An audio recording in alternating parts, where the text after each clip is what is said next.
모금 운동을 누가 대부분 나섰냐? 조선의 은가락지, 금가락지, 폐물, 돌반지 뭐 이런 것들 있죠. 그런 것들을 시어머니를 설득한다라든지 시어머니 말을 듣지 않다라든지 이러면서 폐물을 갖고 와서 그걸 다 갖다 바치고 백성된 소리를 하는 것일 뿐 이 한 몸 살아가는 내 나라 위에 깍깍깍깍 폐물은 내 아버지. 짧은 기간 동안 엄청나게 돈을 모으고 최저한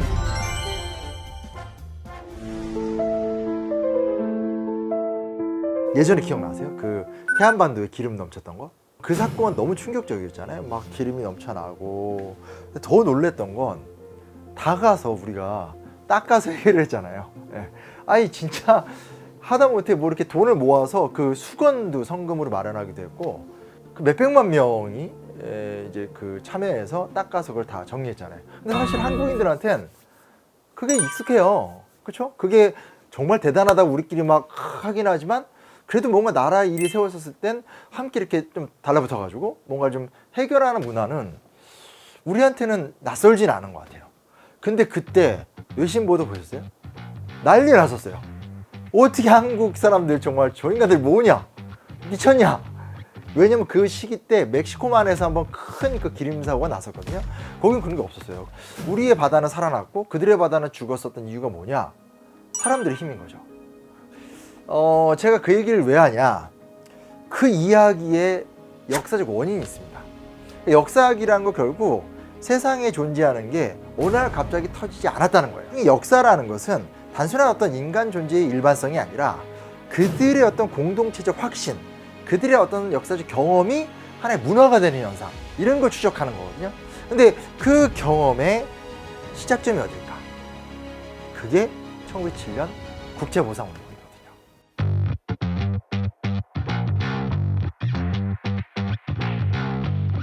사실 제가 여차여차한 기회가 생겨서 국제보상운동 관련된 뮤지컬을 보고 왔거든요. 아시다시피 제가 또 이제 문화예술인 신용환 아닙니까? 여기저기 아무튼 뭐 하여튼 참견하는 걸 좋아하고 평소에도 이제 뮤지컬 영화 이런 거 많이 보러 다니는데 국제보상운동을 뮤지컬로 한다는 거예요. 응? 이거를? 영역을 봤더니 10년 이상 하고 있어요. 그리고 백이성 배우 아시죠?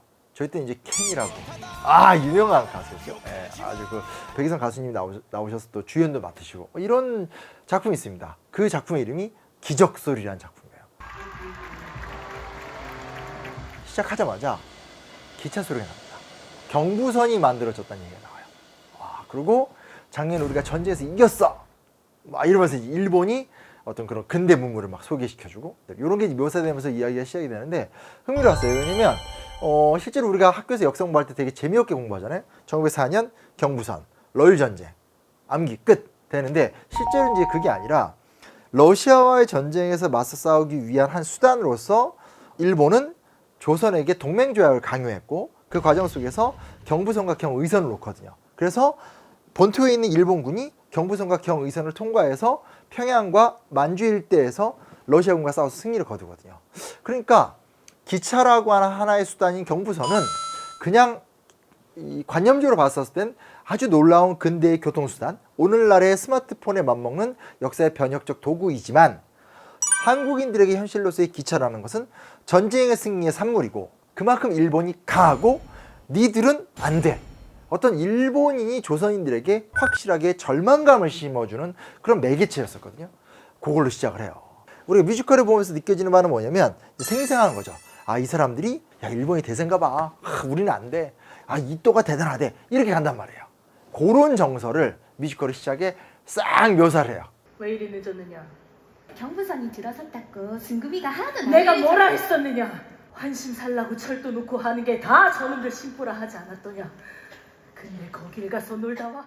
그게 1차적으로 제가 좀 보면서 좀 재밌었고 깜짝 놀랐던 게 박중양이라는 사람이 나와요. 박중양이 되게 중요한 게 뭐냐면 박중양은 확신범?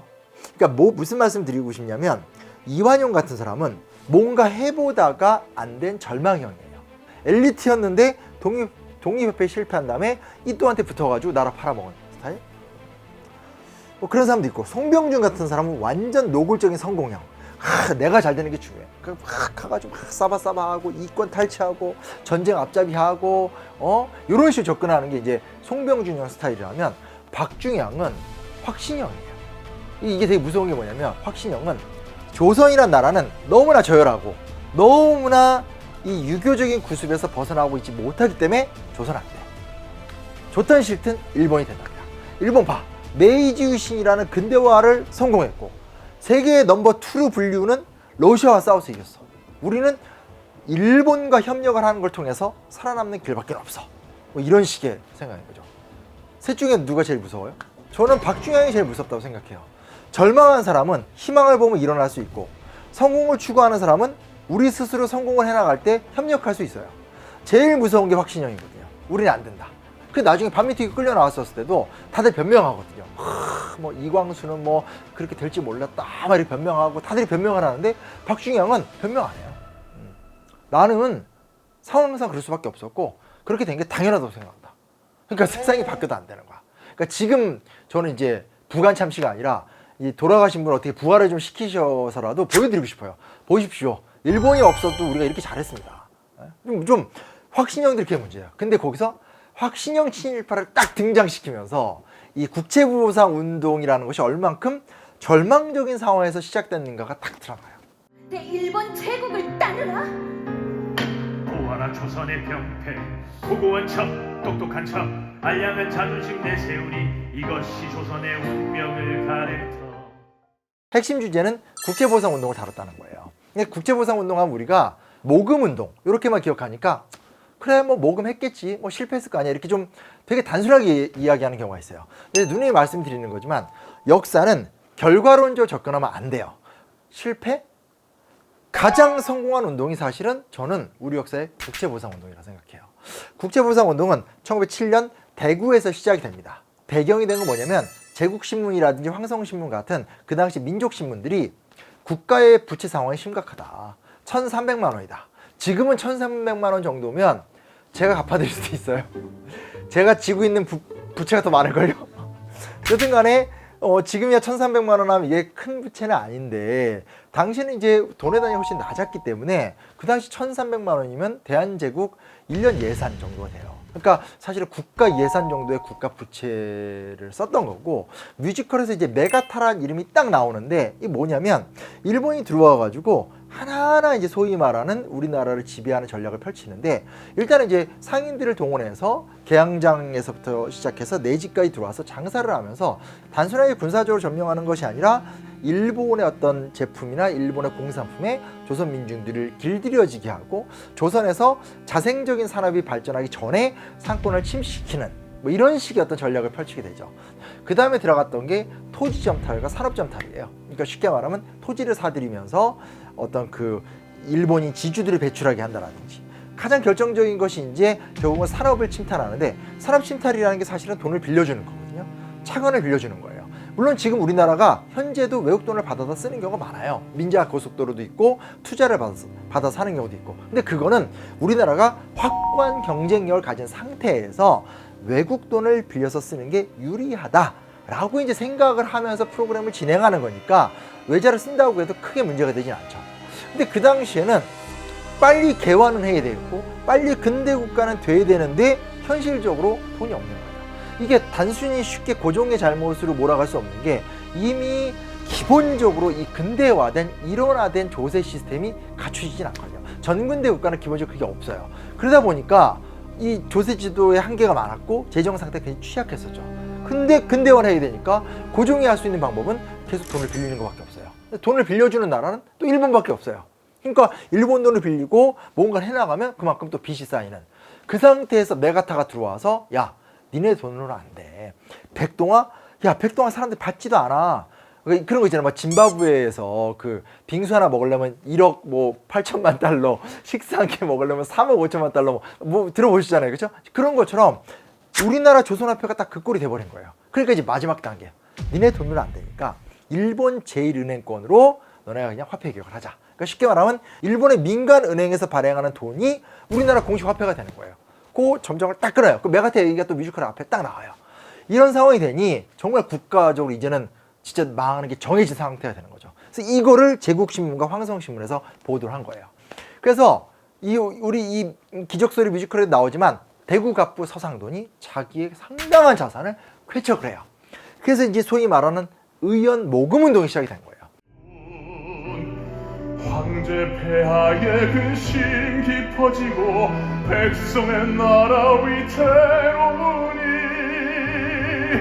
우리의 국채 이 1300만 대한에 존망이 달렸소 삼천리 강포 누구 것인가 우리의 것 아닌가 우리의 국채 이 1300만 대구갑부 서상돈이 굉장히 큰 돈을 쾌척하면서 이게 불을 당겼고, 보통 어찌됐건 독립운동이라는 건 몸으로 뛰는 게 많고 어찌됐건 조선은 남성 중심 사회였었기 때문에 민족운동을 대부분 다 남성들이 했단 말이에요.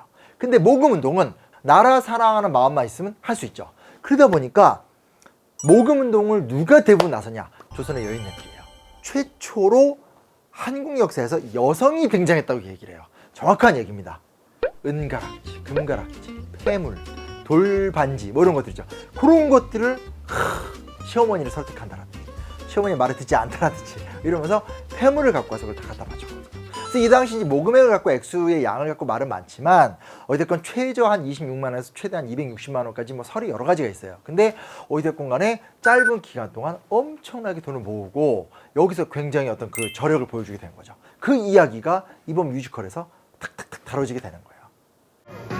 나라를 위하는 맘 남녀가 똑같아 백성된 도리를 하는 것일 뿐 이 한 몸 살아가는 내 나라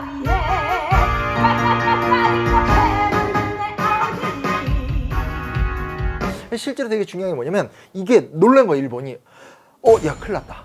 그래가지고 사실 이게 이 운동이 막 진행될 때 가장 적극적으로 후반부를 주도했던 게 양기탁 선생이거든요. 양기탁 선생을 쉽게 말하면 너 공금 유용했다. 자주 나오는 거죠. 예? 뭔가 모금이 막 진행이 되면 의도는 좋으나 저 모금에 저의가 있다. 라든지 모금은 민중들이 했는데 너 이걸로 뭐 딴 데 썼지. 뭐 술 마셨지. 이런 식으로 해가지고 결국 양기탁 선생을 잡아놓거든요. 이런 식으로 이걸 우그러뜨려서 무너뜨려 버린 거예요. 이게 실패를 한 거죠. 뮤지컬은 이 과정을 굉장히 드라마틱하게 보여주는데 실제로 자 1907년 국채보상운동은 실패했어요. 중요한 게 뭐냐? 운동은 실패했는데 이 운동이 어떻게 이어지냐면 1920년대 때 그 유명한 밀립대학 설립운동과 물산장려운동을 하거든요. 근데 밀립대학 설립운동이 뭐냐? 고급 교육기관을 만들어야 된다. 민이 중심이 돼서 대학을 설립해서 민족교육을 세워야 된다. 그리고 이 물산장려운동은 가급적인 건 우리 걸 쓰자. 그리고 우리가 생산한 제품을 쓰자. 경성방지에서 만든 면화를 쓰고 평양 고무공자에서 만든 고무신을 쓰자. 이런 운동을 하죠. 여기서 우리가 뭘 갖게 되냐면 우리 민족이 살아남는 길은 우리 거를 소비하고 유사시엔 우리가 돈을 모아서 우리 문제를 풀어야 된다. 이런 문화가 생긴 거예요. 그리고 그게 어떻게 되냐? 1990년대 이후에 우리나라의 농수산품을 지켜낸다라든지 혹은 우리나라의 대기업들이 이렇게 세계적인 기업으로 자동차, 반도체, 핸드폰으로 성공한다든지 우리가 그런 얘기 되게 많이 하잖아요. 아니 왜 야후가 나왔는데 한국인들은 네이버를 써? 아니 월마트가 생겼는데 왜 한국이 이마트를 써? 이게 한국이 되게 독특한 특징이거든요. 그 어떤 노력들은 대기업들이 해낸 어떤 그런 성취도 있겠지만 사실은 그들이 뭐에 의지했냐? 오래된 민족의 저력의 힘에 의존을 했던 거거든요. 근데 그 시발점이 어디냐? 국채보상운동이었고 그 국채보상운동을 다룬 게 기적소리라는 뮤지컬이라는 거죠. 그러니까 뮤지컬 제목을 되게 잘 짓지 않았어요? 기적소리. 그때는 쉽게 꺼졌는지 모르겠지만 그게 아니라 그 기적소리는 계속 울리고 있다. 잘 보고 왔죠 제가. 저만 보면 안 되겠죠? 같이 보자 그 얘기입니다. 그리고 되게 재밌는 게 뭐냐면 잘 아실지 모르겠는데 이 세계 기록유산이라는 게 있습니다. 세계 유산 중에서 기록물을 또 유산으로 지정하는 게 있는데 국채보상운동 기록물이 유산으로 등재가 됐어요. 이거 우리가 보통 얘기하면 조선왕조실록 이런 거 등재된 거 많이 아시는데 그건 조선의 유산이잖아요. 냉정히 따져서 우리 선조들의 유산이지 우리 유산은 아니거든요.